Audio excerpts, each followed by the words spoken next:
आपल्याला इतिहासाबद्दल अभिमान वाटणे ही तर अभिमानाची बाब आहे आणि अभिमान वाटण्यासाठी इतिहासाची वाचावा लागतो, समजून घ्यावा लागतो. कारण इतिहासाबद्दल नुसता अभिमान वाटून काही उपयोग नाही, तर त्या इतिहासाचे गोडवे गाण्यातही काही अर्थ नाही.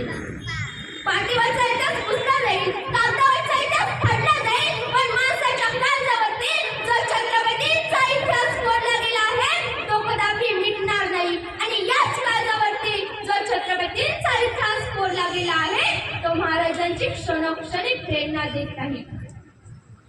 19 फेब्रुवारी 1630 चा जन्म आणि 3 एप्रिल 1680 ला मृत्यू.